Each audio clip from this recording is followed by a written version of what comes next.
What is going on, guys? Welcome back to the channel. My name is Miguel and you're watching Miguel EDC, the channel where we talk everything EDC gear here.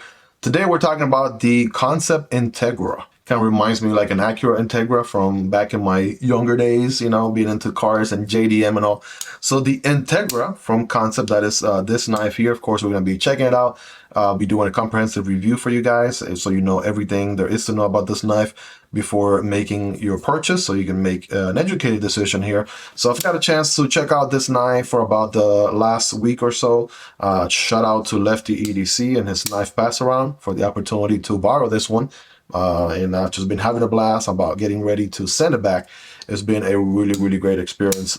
Spoiler alert, this is a really good knife, and I'm just going to say that right off the bat, and we're going to obviously get into it. So of course there'll be a link for this knife and any other knife that you see in this video down in the description. If you want to check out any of these knives to learn more, right, definitely check those out. It does help out the channel if you end up purchasing a knife through those links. It would be at no extra cost to you, and obviously that's entirely up to you as well, but it would be really appreciated. Let's start with doing a quick overall measurement on this bad boy. It looks like we are obviously dealing with a large knife, no doubt about that, and this thing comes in at exactly 8.5 inches. 8.5 inches overall length. The blade is a little bit over, well, actually 3.5, with the cutting edge being more like, well, 3.5. How about that? The handle is going to be around, I want to say 4.85, 4.9 inches or so on the handle. So of course we got a large knife we're working with here. Let's do some quick size comparisons really quick. We have the PM2, which honestly compares to it quite a bit, right? Both being on the large size. If I'm being honest, right, they are pretty much neck and neck right there as far as the overall length goes. Here's the Para 3 for comparison purposes, for reference, of course. It's going to be a much smaller knife. Keep in mind the cutting edge is going to be way longer on the Integra than the PM2. All right, some quick observations. Here's the Demko AD 20.5. This one is on titanium. Recently picked this one up here with the 20 CV steel. I've been having a blast. This one was a grail of mine for the longest time. Check out the unboxing on this guy if you haven't already. I'm just having a really good time with it. I love my Demko AD 20.5s, and I finally got it in the form that I wanted it from day one. So that one is on the shark's foot blade, and this one is the Shark Cub on the slicer blade. And both of them are going to be a little bit smaller than the Integra, of course. Check out the Wrap Model 1 here, which of course is a large knife, the medium Wrap Model 2. So this guy's hanging with the Wrap Model 1, honestly giving it a run for its money, and about the same size. Pretty neck and neck right there, if you ask me. The cutting edge being a little bit longer here on the Integra. Here's the very popular CJRB Pyrite with the button lock and Warncliffe blade. This is the Vosteed Raccoon with the 14C 28N steel and crossbar lock. Right, both of these are going to be just about an inch and a half shorter than the Integra. And lastly, let's check out some other Kansept knives that I have here. First, I have the Anomaly, right? This one, review for this one is coming up here soon.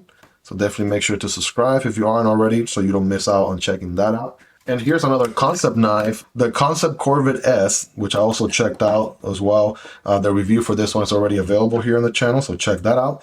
All three Kansept knives, the Integra just takes the cake. It's a longer one of those three, right? And obviously the other two are more on the medium to small end of things. But yes, what are we working with as far as the materials here? So first of all, you have fat carbon, but this is the Chinese version of fat carbon. You have your green and yellow combination going on here. This one reminds me a lot of the green and yellow fat carbon or Chinese fat carbon that we saw in the Tuya Mutt, right? If you haven't checked out the Tuya Mutt unboxing and review, definitely make sure to check that out. But about very similar aesthetics to it. Looks pretty good, right? Kind of like that atomic infected sort of looking, you know, aesthetics to it, if anything, which looks nice. You have a very comfortable pocket clip right here, which is not reversible. We'll talk about that, but it is certainly very comfortable. As far as blade goes, we have a stonewashed S35 VN. We already know S35 VN is a great performer of a steel. And this one looks pretty good here with, what do you want to call this, reverse tanto, right? Sheep's foot with a belly. I don't know, right? You guys be the judge there. Get the blade police out here. It certainly looks good and it's very, very interesting. This one is a JK knives design. He is from Poland and I haven't really gotten a chance to check out his knives, but I do believe he is a custom knife maker. So if this is the production version of his knives, I can only imagine what his custom knives look like. And man, oh man, is this thing really, really good. We have what seems to be probably a yellow gold anodized backspacer.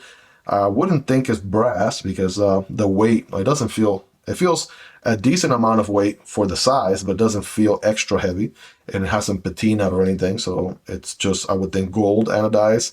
Aluminum backspacer here. We do have some steel liners going on, which are exposed. They are in black, so you barely see them unless you're really trying to see them there, which is nice. This guy is a liner lock, and the only deployment option here is a flipper. Right, so check that out, right? Flipper deployment. This one is nice and jimped. We can certainly appreciate that. And the way you actuate it, I feel like, you know, you can certainly fail it if you don't do it right. But as long as you put your finger here and just slide it down, boom, you're going to be able to deploy it every single time, right? So no other deployment option on this one, right? The flipper is the only deployment option. You do have somewhat of a trade-off, so you do end up with a very streamlined design where most of the blade actually tucks into the handle, which is nice. Some people prefer that. Gives you a very rectangular, slim look to it, right? You don't see as much of the blade sticking out. Me personally, right, there was a lot of times where I was carrying this knife and I would have wanted to reach for a thumb stud, right, some sort of blade opening for a reverse flick. Just coming off of so many other knives these days that offer multiple deployment options. Me personally, that's more of my taste. That's more of the kind of knives that I like. But, you know, doesn't take away from this one because I think it was obviously intentional, right? When you're trying to do a very minimalist design, you're trying to tuck the blade in as much as possible, right? Then, you know, one deployment option is the way to go, right? Gives you a very elegant look to it. And you have good access to the lock bar right here, which is nice. The lock bar, not lock bar, but the liner, I feel like it's nice and easy to push out of the way. It has just the right amount of tension. I'm thinking of the Giant Ace or Giant Mouse Ace Jack, which had a liner that was very stiff to push out of the way. Here they did a good job with this one. I don't feel it as much. And I can do it a good amount of times back to back, and it's not an issue. The blade is really well aligned, right? You guys be the judge right there. It looks pretty good. Smack in the middle, if you ask me. The detent is tuned really good, right? Really good action on this guy, right? The detent gets the job done. All right, let's see. And you have just about the right amount of pressure. Honestly, you really have to try to feel it if that's what you want to do. But I feel like as long as you put the minimal amount of effort, you're going to end up deploying it every single time. Nice and shutty action. It's not a guillotine on the way down, but the ball bearings allow for a shaker of a drop, right? Which for a lot of people, that's more preferred or preferable than just a guillotine. I like both, right? I don't mind a good shake shutter. I don't mind a drop shot action. I feel like they did really good here. Of course, there's a little bit of weight to the blade, which certainly helps the balance on this knife. I want to say it's a little bit butt heavy. It's going to be just about where the liner is. If I can get it to balance, right, that would be great. All right, somewhere around right there. As you can see, it's still pretty butt heavy right there. Let's do carry profile here, right? Thickness against the Para 3, right? Pretty comparable to the Para 3. And let's do something like the Demko AD 20.5 with the titanium scales. That's going to be a little bit slimmer. And we'll do one last one here, like the Rat Model 1 with the FRN scales are going to be a little bit thicker. Let's do length and height here. Obviously, it's going to be on the slimmer side of things. So comparing it to something like a Spyderco, right? Spydercos do stick out a little bit more because of the round hole. Something like a Demko AD 20.5 is going to have a significant portion of the blade also sticking out from the handle. So this guy is going to be more at home with something like the Rat Model 1, right? A little bit more slim, more streamlined design, right? Something like the Raccoon even, right? Very comparable. And perhaps I'm going to say maybe like the pyrite, although the pyrite does stick out a significant bit. But yeah, it kind of adds to that whole elegant design, right? The blade tucking away as much as possible. You guys get a feel for it right there. So again, flat grind going on this bad boy, which looks really, really good with that stone wash. There's a little bit of reflectivity to it. You can see the camera with the tripod. There's me right there. How are you guys doing? Face reveal 2024. Yeah, there's a little bit of reflectivity to it. I'll just talk to you the rest of the video right there from my reflection. How about that? I'm kidding. But yes, just wanted to showcase that it does have a little bit of reflectivity to it, and that stone wash is going to help hide away different little scratches here and there and stuff like that, which is nice. Blade stock thickness on this bad boy, let's see, we have 0.12, which is not bad, right? Very similar to you know, pretty standard on the industry right here. Yeah, I feel like 0.12 is pretty standard. I see a lot of knives. I check out a lot of knives that are in that 0.12 inches thickness for the blade. Something like the handle here is going to be a little bit thicker, and which is perfect. I find that most knives, right, fixed blades and folders included, aim to be around just under or a little bit over, but it's definitely exactly around that 0.5 inches, half an inch. This one is 0.49, right, which is perfect, right? Gives you enough meat for you to hang on to a knife. Definitely not going to be the Benchmade Narrows or anything like that, but yeah, definitely very good. I want to say, let's talk ergonomics for a second. So ergonomics feel really good. You do have a nice amount of sort of relief going on towards the edges here, right? Some edges feel a little bit sharper than others. Like if I really bear down on this guy, I will feel a little bit of how sharp the liners are on the inside. I will feel that a little bit. This back spacer here helps a lot. That's good. But I certainly feel the liners on my fingers here, the harder I bear down on it. There's no jimping on the blade, which to me is not a big deal, but it will be more of personal preference. Feel like obviously that helps with the elegant design, right? Trying to, you know, maybe that's what the designer was going for right there. I'm just taking a wild guess. But yeah, you can still, you know, put some pressure on that blade there with your thumb. It just might be a little bit slippery without jimping. That's all. Something to keep in mind. The flipper does work as sort of a finger guard for your index finger.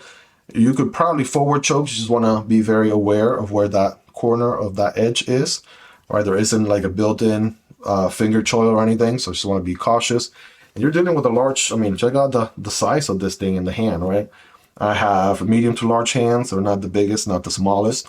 And I still have a good chunk of handle for a 6 finger right there if I had one. But the way the human anatomy is set up, right, that's not the case. But if you had obviously larger hands, and a lot of people do, yeah, you definitely have a lot of real estate here, no doubt. I want to say this thing is pretty well milled on the inside. You can see some milling going on the inside on those steel liners on both sides. So that's going to help with the weight department. There's a little quick weight check here on this bad boy. Again, you know, as large of a knife as this is, let's say maybe 5 ounces. Ooh, look at that. Even lighter than I thought. 4.2. So for reference, that fixed blade, the Korvid S, was 5.3 with sheath included. And that Anomaly, right, which is another one that I'm checking out, we'll be reviewing soon from Kansept, that one was 2.9. Obviously, that one's a little bit smaller as well. You have a full-size knife here, so it makes sense. I mean, still under 5 ounces, right? So 4.2, that is not bad at all for as large of a knife that you have here that you're working with. Let's do a hardware check here that really quick. Of course, my tools are highly recommendable, part of the Spyderco tool set. And you'll find a link for this guy down below in the description. It does help out the channel when you use those links, but that is entirely up to you. I want to say we have, this might be the part where, let's see. Okay, let's get a T8 out first of all, right? Let's see, the pivot is T8 for sure, that's good. You do have a screw head on both sides on this one.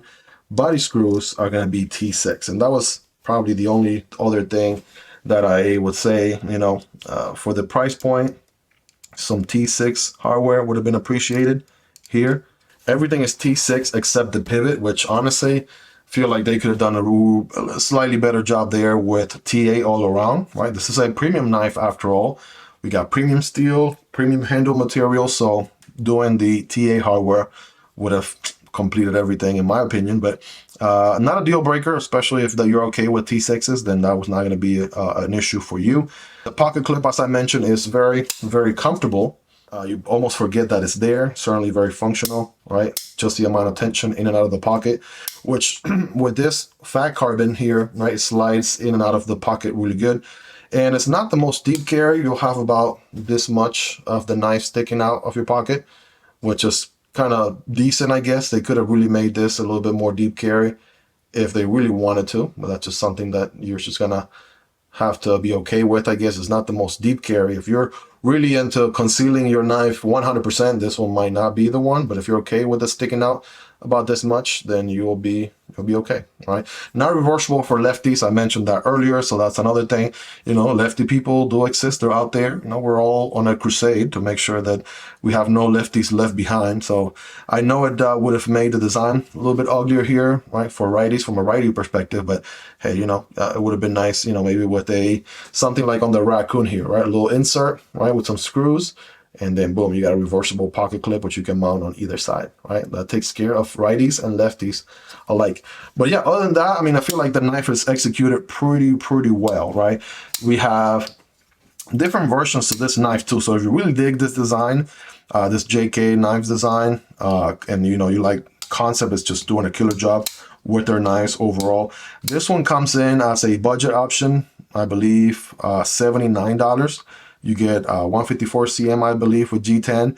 And there's even a more premium option, depending on your taste and your budget, right? And how much you really dig the design. If you want to go really premium, you can do for about $239. This one comes in M390, and then you have titanium handles as well, which looks really sick, honestly. Lately, I've just been on a crusade for titanium knives. I've really been spoiling myself a little too much, indulging into, you know, really having developing a taste for titanium, and so that $239 version will be my pick. But this one is somewhat of a middle of the road, right? If you don't want to go the high end of the spectrum or the low end of the spectrum, this one comes in around $160. Again, this guy's linked down below in the description if you are thinking of purchasing this knife. It does help out the channel if you do it through those links, but that is entirely up to you. Honestly, I want to say my impressions with it were really good. I'm typically more of a Warncliffe, like maybe like a straight edge type of person, but this belly here, right, you can still get to the tip at any time. That tip is really pokey, so you can still do your draw cuts, right, things like that. Or your slicing is good. You have a lot of edge to work with, and I'm telling you, this edge is like really nice and sharp. And it being a liner lock, right, the experience was really good.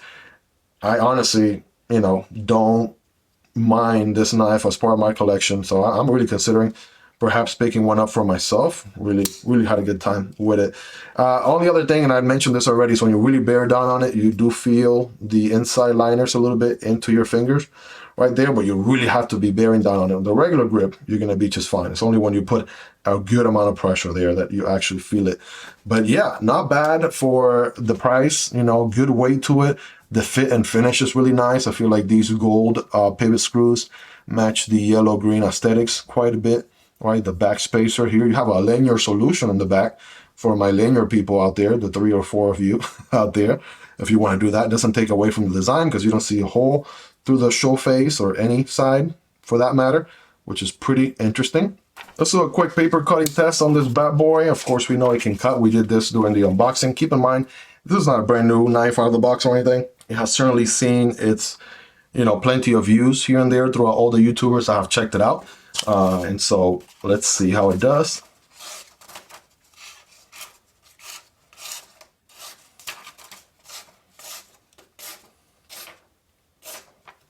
All right, so you can certainly get some swirls going on, right? And let's get some slices in, shall we?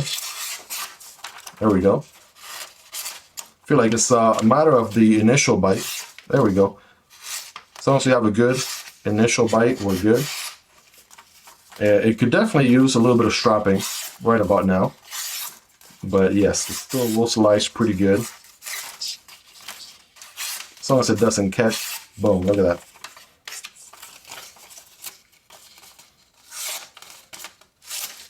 And of course, let's check out the cardboard here. Remember, when cutting cardboard, don't cut perpendicular like this, but at an angle. And I want to say this guy does really good with cardboard. Boom. As demonstrated. Yeah, that flat ground is certainly going to be a slicer. There's no doubt about that. And again, this thing, you know, was pretty sharp out of the box, I'm sure. And if with just a little bit of strapping, it could only get even more dangerous, sharper, if you will. So yeah, it definitely cuts, definitely performs. Quite a long cutting edge there that will put in work for you. Well, there you have it, guys. That is the Kansept Integra. Let me know in the comments if I missed anything. What more do you want to know about this knife? What other questions do you have that I can answer for you? Let's hang out in the comments right there. Let me know any questions you have about this knife. If I miss anything, let me know. But again, I had a really good experience with this guy. I'm just getting ready to send it forward to the next YouTuber that's going to be checking it out. Again, this guy's linked down below if you want to check it out. If you guys made it to the very end, you guys are the real MVPs. Go ahead and smash that like button if you haven't already. Helps the video reach a larger audience. Go ahead and subscribe already if you haven't, because I promise you it will be worth coming back for more. I make knife content like this on an ongoing basis. Chances are the review for the Chimera from Tacom Knives, very interesting and very elegant, futuristic looking OTF here. The review for this guy will be in the channel, so check that out. I'll put a link for this here if you want to check that one next. Guys, thank you so much for all your love and support. I love each and every single one of you. Thank you, and you guys have a wonderful rest of your day. I'll see you on the next one. Peace.